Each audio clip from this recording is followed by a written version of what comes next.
Ele vai voltar. Sempre ouvimos este alerta relacionado à volta de Jesus. Junto a isto, vêm as exortações para que estejamos preparados para este momento, para que não sejamos deixados para trás e que não soframos as terríveis ações divinas sobre os moradores da terra. Mas o que pouco se orienta, ou até mesmo muito se desconhece, é a diferença que existe na volta de Jesus para buscar a sua igreja e a sua vinda para reinar sobre a terra. Por causa deste desconhecimento, muitos crentes chegam a temer a volta do seu Salvador. Neste vídeo, vamos falar um pouco sobre o arrebatamento e a vinda do Filho do Homem e, no final, mostraremos exatamente o que você precisa fazer para se preparar para a volta de Cristo. Desde já, inscreva-se no canal e acione o sininho das notificações para receber todos os vídeos que publicamos aqui para a sua edificação. Oi pessoal, eu sou o Rafael Marvila e você está no canal O que a Bíblia tem a dizer. Todo domingo às 10 horas tem vídeo novo aqui no canal. Em todo o Antigo Testamento encontramos profecias que apontam para a vinda gloriosa do ungido de Deus à terra, para reinar sobre as nações do mundo, tendo Israel como a cabeça. Entretanto, Jesus Cristo, o Filho de Deus, vem ao mundo sem nenhuma pompa, e os sábios e entendidos da época, e ainda muitos hoje, são confundidos sobre o cumprimento de algumas das profecias do Velho Testamento. Após a morte do Messias judeu, seus apóstolos são enviados a edificar sobre um novo fundamento, o fundamento da Igreja de Deus. E um dos ensinos a esta, que é o corpo de Cristo, é que o noivo a arrebatará para junto dele. E aí, novamente, indoutos e inconstantes distorcem as palavras de Deus e geram uma enorme confusão aos cristãos de hoje em dia.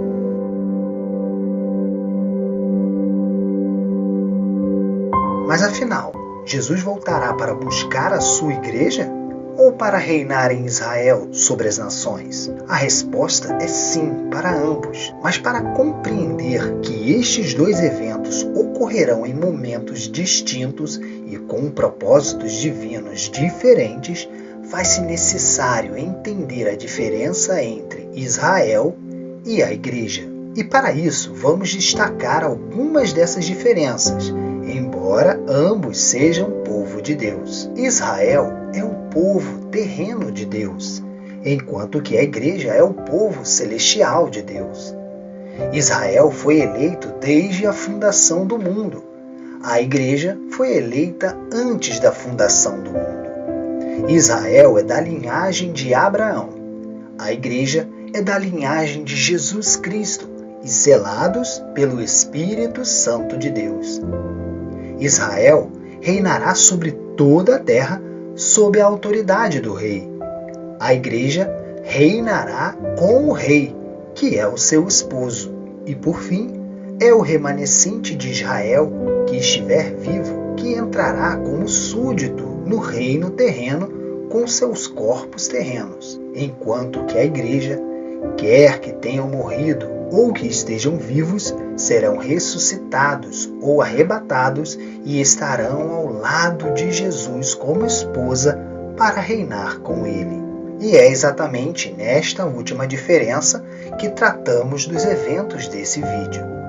Para que possamos entender o que vai acontecer nesses eventos, precisamos conhecer os principais textos bíblicos que tratam do assunto. Vamos começar pela passagem de 1 Tessalonicenses 4, de 13 a 18. Não quero, porém, irmãos, que sejais ignorantes acerca dos que já dormem, para que não vos entristeçais como os demais que não têm esperança. Porque se cremos que Jesus morreu e ressuscitou, assim também aos que em Jesus dormem, Deus os tornará a trazer com ele. Dizemo-vos, pois, isto pela palavra do Senhor, que nós, os que ficarmos vivos para a vinda do Senhor, não precederemos os que dormem. Porque o mesmo Senhor descerá do céu com alarido, e com voz de arcanjo, e com a trombeta de Deus. E os que morreram em Cristo ressuscitarão primeiro. Depois nós, os que ficarmos vivos, seremos arrebatados juntamente com eles nas nuvens, a encontrar o Senhor nos ares, e assim estaremos sempre com o Senhor. Portanto, consolai-vos uns aos outros com estas palavras. E agora, vamos ver a passagem de Mateus 24, 27 a 44. Porque assim como o relâmpago sai do Oriente e se mostra até ao Ocidente, assim será também a vinda do Filho do Homem. Pois onde estiver o cadáver, aí se juntarão as águias. E logo depois da aflição daqueles dias, o sol escurecerá, e a lua não dará a sua luz, e as estrelas cairão do céu, e as potências dos céus serão abaladas. Então aparecerá no céu o sinal do Filho do Homem, e todas as tribos da terra se lamentarão, e verão o Filho do Homem vindo sobre as nuvens do céu, com poder e grande glória. E ele enviará os seus anjos com rijo clamor de trombeta, os quais ajuntarão os seus escolhidos desde os quatro ventos, de uma a outra extremidade dos céus. Aprendei, pois, esta parábola da figueira. Quando já os seus ramos se tornam tenros e brotam folhas, sabei que está próximo o verão. Igualmente, quando virdes todas essas coisas, sabei que está próximo às portas. Em verdade vos digo que não passará esta geração sem que todas essas coisas aconteçam. O céu e a terra passarão, mas as minhas palavras não hão de passar. Mas daquele dia e hora ninguém sabe, nem os anjos do céu, mas unicamente meu Pai. E como foi nos dias de Noé, assim será também a vinda do Filho do Homem. Porquanto, assim como nos dias anteriores ao dilúvio, comiam, bebiam, casavam e davam-se em casamento, até o dia em que Noé entrou na arca, e não o perceberam, até que veio o dilúvio, e os levou a todos. Assim será também a vinda do Filho do Homem. Então, estando dois no campo, será levado um, e deixado o outro. Estando duas moendo no moinho, será levada uma, e deixada a outra. Vigiai, pois, porque não sabeis a que hora há de vir o vosso Senhor. Mas considerai isto: se o pai de família soubesse a que vigília da noite havia de vir o ladrão, vigiaria e não deixaria minar a sua casa. Por isso, estai vós apercebidos também, porque o Filho do Homem há de vir a hora em que não penseis. Pela simples leitura dos dois textos, percebemos que o primeiro trata do arrebatamento da Igreja de Deus e o segundo texto da vinda do Filho do Homem. Então vamos notar os detalhes destes dois eventos. O arrebatamento da Igreja. A passagem da primeira carta de Paulo à igreja que estava em Tessalônica é a que trata mais claramente do assunto arrebatamento em toda a Bíblia, e nela podemos destacar 4 características. Vamos a elas. O Senhor descerá do céu com alarido, e com voz de arcanjo, e com a trombeta de Deus. Fazendo uma conexão com o texto da primeira carta de Paulo à igreja que estava em Corinto, no capítulo 15, versos 50 a 52, encontramos a referência à trombeta que será tocada e que está intimamente ligada aos mortos que serão ressuscitados. E agora, digo isto, irmãos, que a carne e o sangue não podem herdar o reino de Deus, nem a corrupção herdar a incorrupção. Eis aqui vos digo um mistério. Na verdade, nem todos dormiremos, mas todos seremos transformados, num momento, num abrir e fechar de olhos, ante a última trombeta, porque a trombeta soará, e os mortos ressuscitarão incorruptíveis, e nós seremos transformados. Diferente do que veremos na vinda do Filho do Homem, o alvoroço que haverá na vinda do Senhor Jesus para buscar a sua igreja será notado apenas pelos que morreram em Cristo. E este soar de trombeta é o que fará com que os corpos dos que morreram sejam ressuscitados incorruptíveis.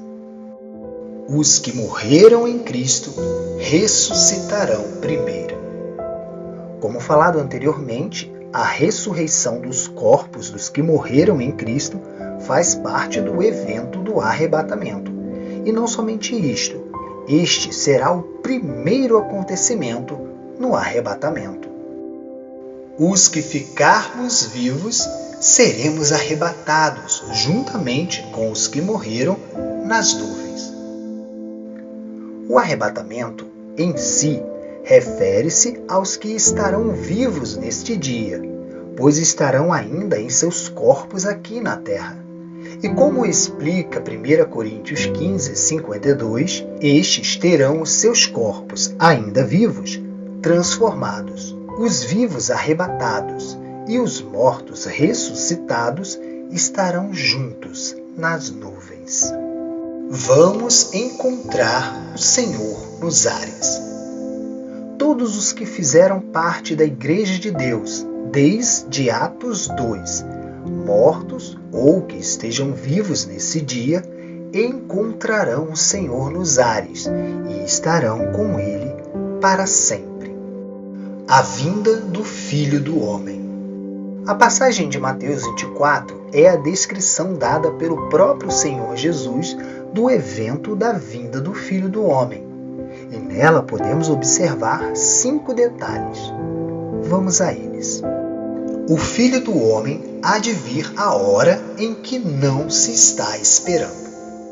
Esta também é uma característica do arrebatamento, pois naquele não existe qualquer referência a acontecimentos que definam o dia em que ocorrerá. Mas neste evento, Jesus faz questão de frisar que a vinda será numa hora em que não se está esperando, não apenas pelo fato de não haver uma data definida, mas também porque não haverá interesse do mundo neste acontecimento. A vinda do Filho do Homem será como o relâmpago que sai do Oriente e se mostra até ao Ocidente. Aqui fica claro que a vinda do Filho do Homem será um acontecimento público, que não apenas será visto por alguns, mas por todos, sejam escolhidos ou não. Por outro lado, o arrebatamento terá mais a aparência do que foi a aparição do Jesus ressurreto, que somente foi visto pelos que nele criam. A vinda do Filho do Homem será como foi nos dias de Noé. Outra demonstração da publicidade deste acontecimento e também da sua imprevisibilidade. Mas além disso, uma confirmação de que neste evento se cumprirá o juízo de Deus sobre os moradores da terra, como foi no dilúvio. Quando se diz que um será levado e outro será deixado, é o mesmo sentido dos dias de Noé, em que aqueles que não creram foram levados pelo juízo morrendo, e Noé e sua família foram deixados a salvo na terra. Ao contrário disto, no arrebatamento, a igreja é levada e os demais são deixados na terra. Ao final da grande tribulação, no céu, o sol escurecerá, e a lua não dará a sua luz, e as estrelas cairão do céu, e as potências dos céus serão abaladas, e aparecerá o sinal do Filho do Homem. Em que pese a imprevisibilidade da vinda do Filho do Homem, aqui fica claro que acontecerá após os 7 anos de tribulação, ou os 3 anos e meio do princípio das dores e 3 anos e meio da grande tribulação. Contudo, ainda é impossível de se prever o dia e a hora. E os eventos de o sol escurecendo, a lua não dando a sua luz, as estrelas caindo e as potências dos céus sendo abaladas, corroboram com a ideia de um evento visto por todos em todo o lugar. O Filho do Homem enviará os seus anjos com um rijo clamor de trombeta, e estes anjos ajuntarão os escolhidos do Rei desde os quatro ventos, de uma a outra extremidade dos céus. Depois de aplicado um juízo sobre os moradores da terra, restarão apenas os escolhidos, remanescentes judeus, e todos aqueles que de todas as nações creram na pregação deste remanescente, como descreve Mateus 25, 31 a 46. E quando o Filho do Homem vier em sua glória e todos os santos anjos com ele, então se assentará no trono da sua glória, e todas as nações serão reunidas diante dele, e apartará uns dos outros, como o pastor aparta dos bodes as ovelhas, e porá as ovelhas à sua direita, mas os bodes à esquerda. Então dirá o rei aos que estiverem à sua direita: Vinde, benditos de meu Pai, possuí por herança o reino que vos está preparado desde a fundação do mundo. Porque tive fome e deste-me de comer, tive sede e deste-me de beber, era estrangeiro e hospedaste-me, estava nu e vestiste-me, adoeci e visitaste-me, estive na prisão e foste-me ver. Então os justos lhe responderão, dizendo: Senhor, quando te vimos com fome e te demos de comer? Ou com sede e te demos de beber? Ou quando te vimos estrangeiro e te hospedamos? Ou nu e te vestimos? E quando te vimos enfermo ou na prisão e fomos ver-te? E respondendo o rei, lhes dirá: Em verdade vos digo, que quando o fizeste a um destes meus pequeninos irmãos, a mim o fizeste. Então dirá também aos que estiverem à sua esquerda: Apartai-vos de mim, malditos, para o fogo eterno, preparado para o diabo e seus anjos. Porque tive fome, e não me destes de comer. Tive sede, e não me destes de beber. Sendo estrangeiro, não me recolhestes. Estando nu, não me vestiste. E enfermo e na prisão, não me visitastes. Então eles também lhe responderão dizendo: Senhor, quando te vimos com fome, ou com sede, ou estrangeiro, ou nu, ou enfermo, ou na prisão, e não te servimos? Então lhes responderá dizendo: Em verdade vos digo que quando a um destes pequeninos não o fizeste, não o fizeste a mim. E irão estes para o tormento eterno, mas os justos para a vida eterna.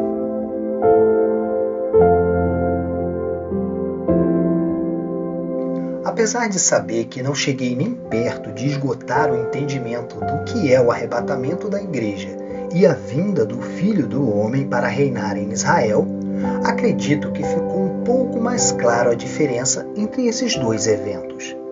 E se você ficou até o final deste vídeo querendo saber o que você precisa fazer para se preparar para a volta de Cristo, eu preciso te dizer o seguinte: não importa qual é o seu entendimento sobre este assunto, mesmo que a sua compreensão seja que os dois acontecimentos são a mesma coisa, ou que a igreja passará pela grande tribulação, ou que Israel perdeu a sua vez diante de Deus e que tudo agora se cumpre na igreja, nada disso terá sentido se você não reconhecer que é pecador e crer que Deus enviou a Jesus Cristo ao mundo para morrer pelos seus pecados. Porque no fim, arrebatados e escolhidos para entrar no reino serão aqueles que acreditarem no sacrifício de Jesus Cristo na cruz, e não aqueles que sabiam diferenciar entre eventos, ou aqueles que de alguma forma procuraram se preparar para estes eventos, porque a salvação é por graça, mediante a fé, e isto não vem de nós, não vem das nossas obras, para que não nos gloriemos.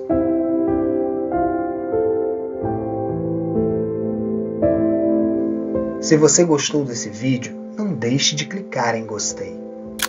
Compartilhe o vídeo com seus amigos e parentes. Comente aqui embaixo o que você entende sobre o arrebatamento e a vinda do Filho do Homem.